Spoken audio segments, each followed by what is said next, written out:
عوامی نیشنل کوئی پارٹی. مسئلہ نہیں، کوئی مسئلہ نہیں. شکریہ چیئرمین صاحب. اور اچھا ہے اس دفعہ ایک ایسا بجٹ آیا ہے کہ پورا قوم حیران ہے، پریشان ہے، ٹیکسز کی بھرمار ہے. گزارشات دینی ہے تو میرے خیال میں آغاز اس سے کر لوں کہ ویسے ہی اتنے ٹیکسز لگ گئے، ڈائریکٹ ہو انڈائریکٹ ہو. پاکستان میں تو یہ ٹیکسز کی بھرمار میں زندگی گزارنا مشکل ہے. میری گزارش ہے کیوں نہ 3-4 چیزیں رہ گئی ہیں اس پہ بھی ہم ٹیکس لگا لیں کہ پاکستانی عوام جب سانس لے تو اس پہ ٹیکس ہو، جب زور سے سانس لے تو اس پہ پھر مزید ٹیکس ہو. کوئی بھی مرے موت پہ ٹیکس لگا دیا جائے. میرے خیال میں شادی کوئی کرے اس پہ ٹیکس لگا دیا جائے. اور ایک کام رہ گیا، بچے پیدا کرنے میں بھی ٹیکس لگا دیں تو کیوں نہ ہر جگہ یہ ٹیکس کی کمی. بچے ویسے ہی بہت پیدا ہوتے ہیں پاکستان میں، تو یہ بچے ویسے ہی بہت پیدا ہوتے ہیں، تو اس پہ بھی اگر ٹیکس لگا لیں تو میرے خیال میں یہ قرضے شاید ہم ایک آدھے سال میں ختم کر لیں. جناب چیئرمین، جس طرح میں نے پچھلے تقریر میں اس معزز ایوان اور پوری قوم کی ترجمانی کرتے ہوئے یہ ذکر کیا تھا کہ پاکستان بدقسمتی سے 14 اگست 1947 کو بنا لیکن یہ آزاد نہیں ہوا.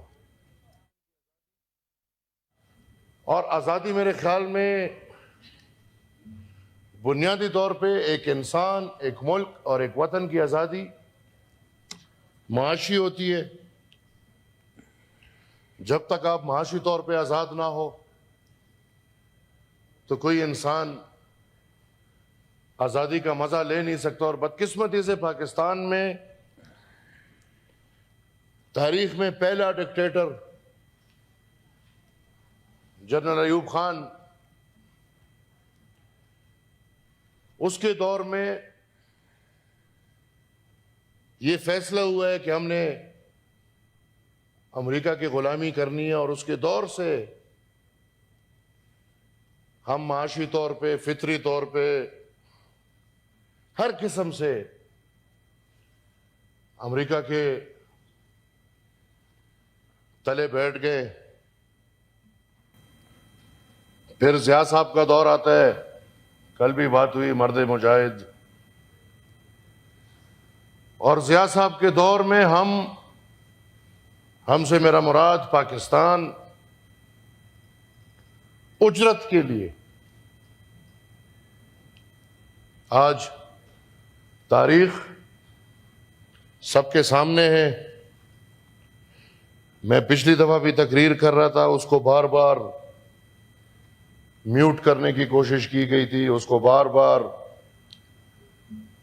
کاٹنے کی کوشش کی گئی تھی باہر سے. اور وہ بھی استحقاق ہے سینٹ کے فلور پہ کوئی سینیٹر تقریر کرے اور کوئی الفاظ ہدف بھی نہ ہو اور پھر بھی اس کو قوم کے سامنے ہدف کر دیے جائیں. میں نہیں سمجھتا کہ آج کے یہ باتیں بھی یہ لوگ سننے کو تیار ہیں، لیکن یہ تاریخ ہے اور یہ حقیقت ہے کہ ضیاء صاحب کے دور میں ہم نے مجاہدین کا چکر شروع کیا، اور ہم نے یہاں پہ کیمپس بنائے، ٹریننگ کیمپس بنائے، اور وہ ٹریننگ کیمپس بنانے میں اور مجاہدین پیدا کرنے میں پاکستان کو امریکہ سے بہت پیسہ ملا. پاکستان کو نہیں ملا، لیکن جو پاکستان کے کرتا دھرتا ہے اور پاکستان کی ترجیحات اس بجٹ سے بھی واضح ہے، ان کو بہت پیسہ ملا. ان پیسوں کے مزے میں یا ان پیسوں کے لیے ہماری اجرت اس حد تک گئی کہ ہم نے ایک ملک کو بلکہ ایک پورے قوم کو تباہ کر دیا. اور تب سے ہی پاکستان کی اکانومی، میرے والد صاحب یہ لفظ استعمال کرتے ہیں کہ یہ وار اکانومی ہے. یہاں پہ جنگ ہوگا تو پاکستان کے مزے ہوں گے، پیسہ آئے گا، ڈالر ہی ڈالر ہوں گے. اور جب جنگ نہیں ہوگا تو ہماری اکانومی بیٹھے گی، کیونکہ ہم پچھلے 60-70 سالوں سے اپنی اکانومی کو جنگ کے ذریعے چلا رہے ہیں، اور وہ بھی امریکہ کے جنگ کے لیے چلا رہے ہیں. اس کے بعد دنیا نے دیکھا 9/11 ہوا، اور 9/11 کے نتیجے میں جو حالات ادھر پاکستان اور افغانستان میں پیدا ہوئے، اور پھر ایک دفعہ ہم نے دیکھا کہ امریکہ سے ڈالر آ رہے ہیں، تو ہم نے جمہوریت کو خدا حافظ کر کے پرویز مشرف صاحب آگے ڈکٹیٹر کے طور پہ، اور پھر ہم نے ان سالوں میں بھی پرایا جنگ لڑ کے، پرائے ملک میں گھس کے لڑائی کر کے اپنے ملک کی اکانومی کو چلانے کی کوشش کی، اور بدقسمتی سے آج تک وہی حالات ہیں. میں معذرت خواہ ہوں منسٹر صاحب، کوئی بات میں تنقید نہیں کرنا چاہتا، اور میں خدا حاضر ناظر ہے، میں کسی کی ذات پہ تنقید نہیں کر رہا، کیونکہ میں اور آپ ہم سب کو پتہ ہے کہ ہماری کیا اہمیت ہے، اور ہم اس ملک میں کتنا کر سکتے ہیں اور کتنا نہیں کر سکتے. یہ بجٹ، اس بجٹ کی عکاسی یہی ہے کہ عوامی نمائندوں نے یہی بجٹ نہیں بنایا. یہ بجٹ IMF کا ڈکٹیٹ شدہ بجٹ ہے. اس بجٹ کے سارے فیصلے IMF، اور اس بجٹ کی صرف نہیں، یہ نہیں کہ میں صرف ان پہ تنقید کر رہا ہوں، یہ بجٹ اور اس سے پہلے جتنے بجٹ آئے ہیں سب سے IMF کی عکاسی ہوتی ہے. اسی طرح اس بجٹ سے بھی قومی نمائندگی کی عکاسی نہیں ہو رہی، قوم کو ریلیف نہیں ہے، قوم کے لیے کوئی سوچ نہیں ہے، بلکہ یہ بجٹ سیدھا سادہ عکاسی کر رہا ہے IMF کا. تو جب IMF کے مرضی سے بجٹ بنے گا، بدقسمتی سے عوام کے لیے اس میں کچھ بھی نہیں ہوگا. ہماری ترجیحات آج بھی واضح ہے. قرضدار ملک، قرضوں میں ڈوبا ہوا ملک، جو مزید قرضوں میں ڈوبتا جا رہا ہے، اور ہم اپنا بجٹ بھی قرضوں کے پیسے سے پیش کر رہے ہیں، اور اس میں بھی ہمارا کتنے ہزار ارب لیپس آ رہا ہے. ایجوکیشن کا بجٹ کاٹ دیا، ہم اپنے بچوں کو تعلیم یافتہ نہیں دیکھنا چاہتے. ہیلتھ کا بجٹ کاٹ دیا، ہم اپنے عوام کو سرکاری طور پہ صحت کی فیسلٹیز دینے سے منکر ہیں. باقی عوام کے لیے جو کچھ بھی تھا اس کو ہم نے شرنک کر کے ایک دفعہ پھر اس بجٹ سے یہی عکاسی ہو رہی ہے کہ یہ پاکستان وطن کس کے لیے بنا ہے، اور اس وطن میں جو بھی حالات ہو تو مزے کس کے ہوں گے، وہ ڈائریکٹ عکاسی کرتا ہے کہ جو ڈیفنس بجٹ ہے ان حالات میں، جن حالات میں ہم نے فریش نوکریاں دینے سے انکار کر دیا، جن حالات میں ہم ریٹائرمنٹ کے ایج کو بڑھا رہے ہیں کیونکہ ہمارے پاس پینشنز کے پیسے نہیں ہیں، ان حالات میں کون اس کو ڈیفینڈ کر سکتا ہے کہ 17.6% انکریز آپ کے ڈیفنس بجٹ میں آیا؟ ہمیں شرم کرنا چاہیے۔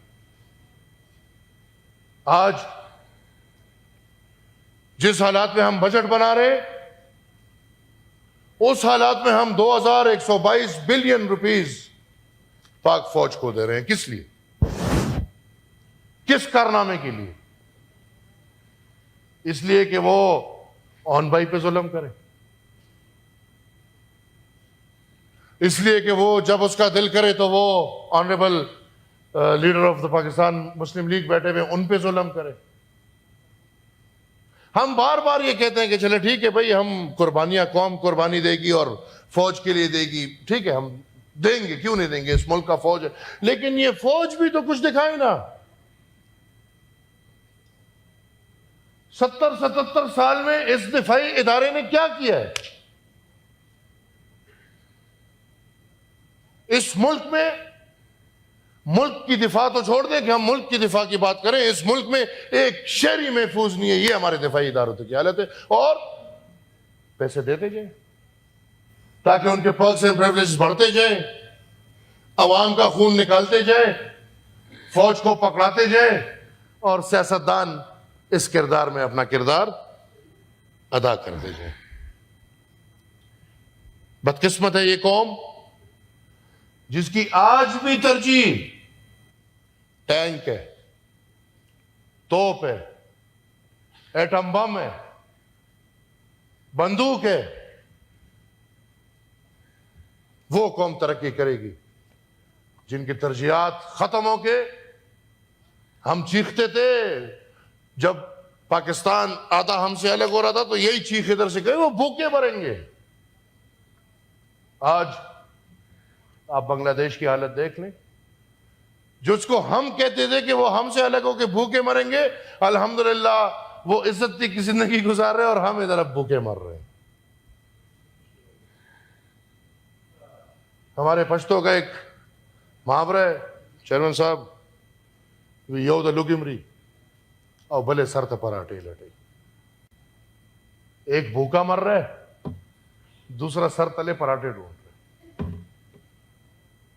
قوم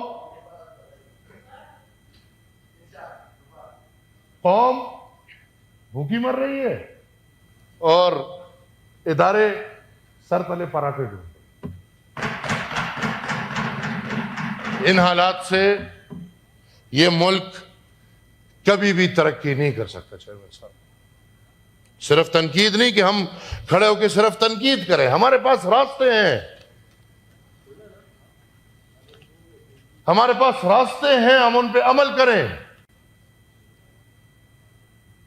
ہم خود احتسابی کا عمل کریں۔ اس ملک کے ہر ادارے سے یہ ثابت ہونا چاہیے کہ یہ ملک ایک قرضدار ملک ہے۔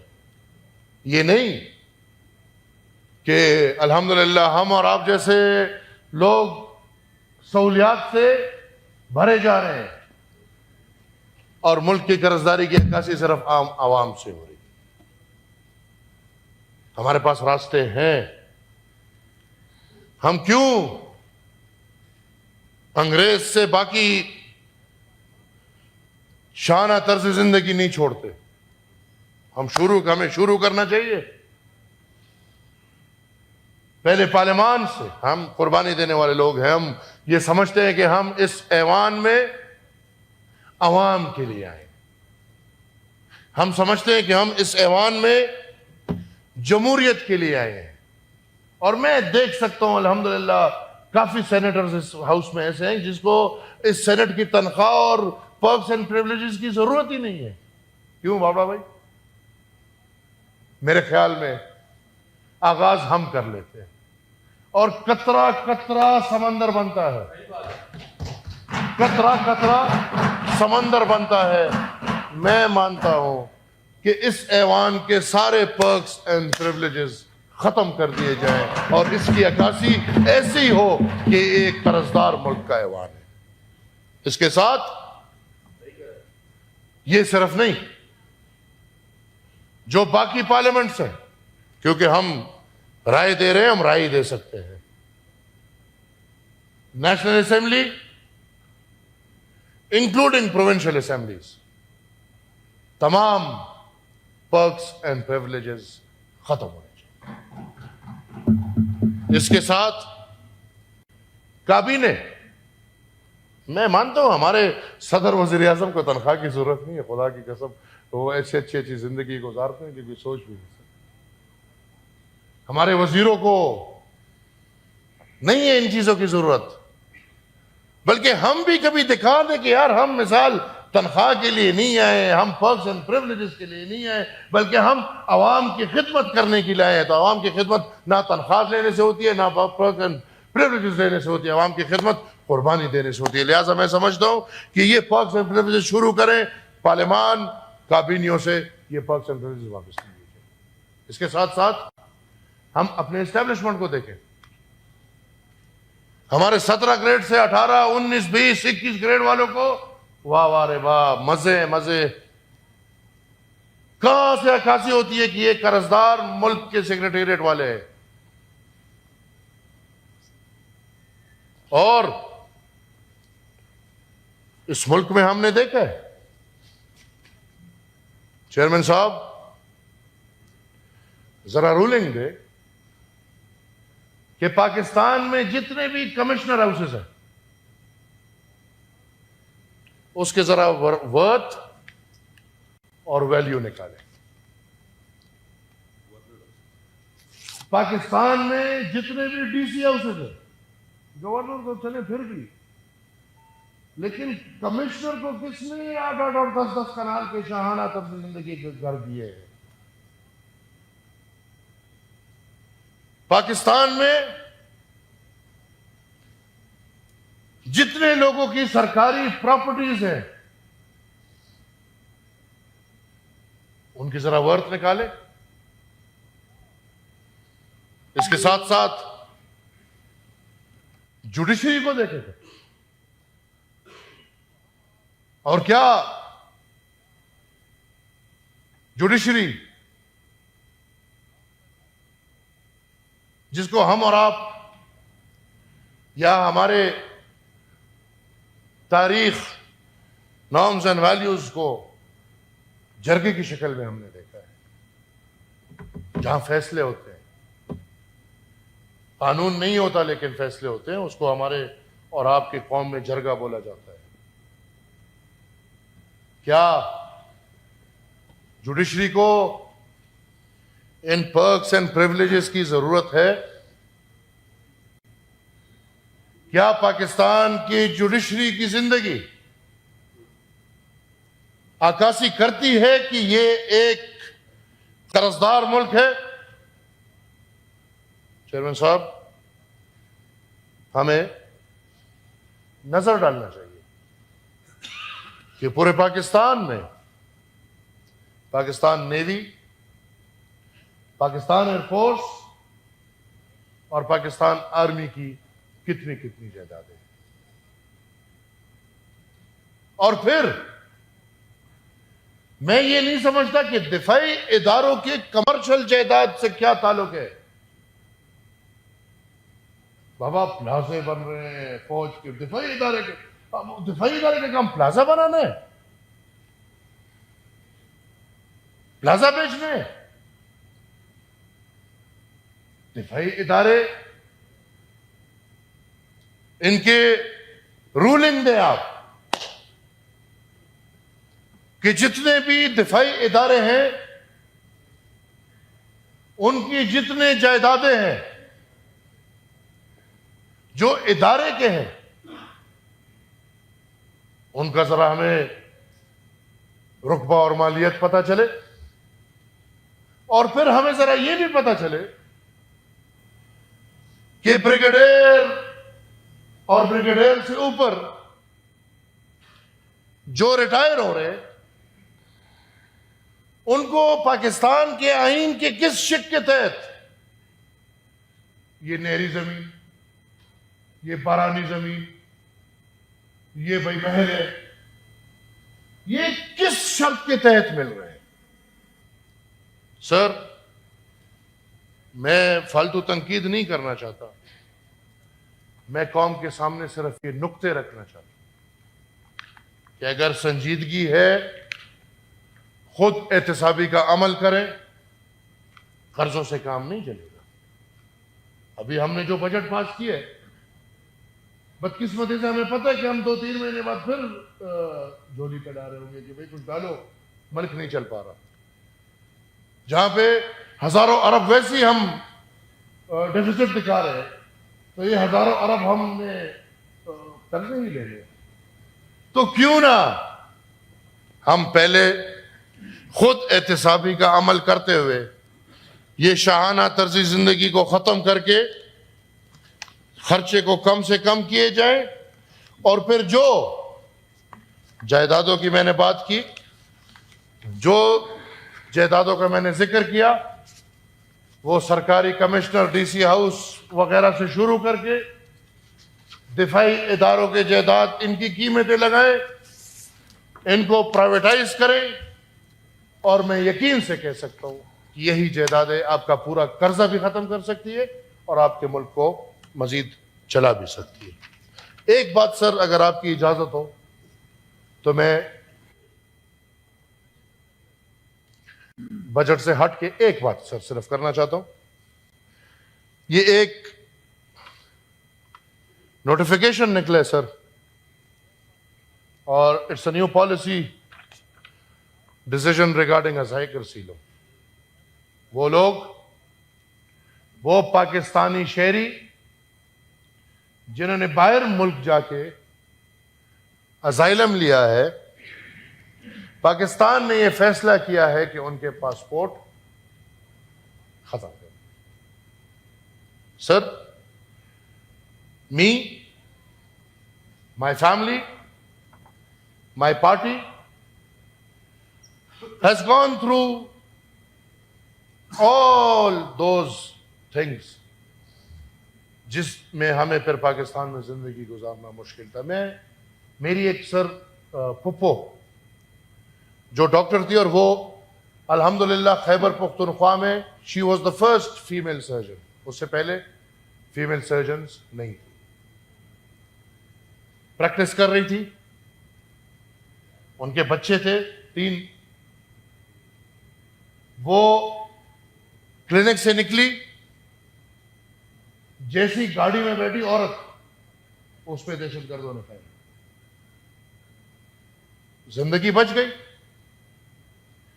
اس کے لیے ہم نے کیس کیا، اور ازائلم کا کیس ہوا، اور امریکہ میں آج کل وہ رہ رہے ہیں۔ کیا ان کو اس ملک نے یہ تحفہ بھی اس کے بعد دینا ہے کہ ان کے پاسپورٹ کینسل کرنے ہیں؟ اس طرح بالخصوص پختون قوم اور بالعموم پورے پاکستانی شہر، پورے پاکستانی شہر جن کو یہاں پہ زندگی گزارنی مشکل تھی، وہ یہاں سے مستی سے نہیں گئے۔ مستی سے کوئی نہیں جاتا، مستی والے تو الحمدللہ ادھر بیٹھے ہیں، کیونکہ سب سے زیادہ مستی تو اسلامی جمہوریہ پاکستان میں ہے، باہر کیا مستی ہے؟ مجبوری سے گئے، یا بھوک کے خاطر گئے ہوں گے، یا اپنے کپڑے کے خاطر گئے ہوں گے، یا اپنے آپ کو بچانے کے لیے گئے ہوں گے، اور ایک اور ملک انسانیت کی خاطر ان کے ساتھ یہ اچھائی کرتا ہے کہ ان کو اپنی شہریت دیتا ہے۔ تو اپنا ملک ان کے ساتھ کیا کرتا ہے کہ چونکہ آپ نے ان کی شہریت لے لی، لہذا یہاں پہ تو آپ زندگی بھی نہیں گزار سکتے تھے، روزگار بھی نہیں کر سکتے تھے، اب ہم آپ کے ساتھ یہ کرتے ہیں کہ اب ہم آپ کا پاسپورٹ بھی کینسل کر لیتے تاکہ آپ ادھر واپس آ بھی جائیں۔ اس میں سر میں بطور عوامی نیشنل پارٹی پارلیمنٹری لیڈر شدید احتجاج کرتا ہوں، اور میں سمجھتا ہوں کہ یہاں پہ بیٹھے ہر مکتبہ فکر کے لوگ اس بات سے احتجاج کریں گے. میں چاہتا ہوں کہ آپ کے پاورز میں جو بھی پاور ہو اس کو استعمال کرتے ہوئے اس پالیسی کو واپس کر دیا جائے. I thank you.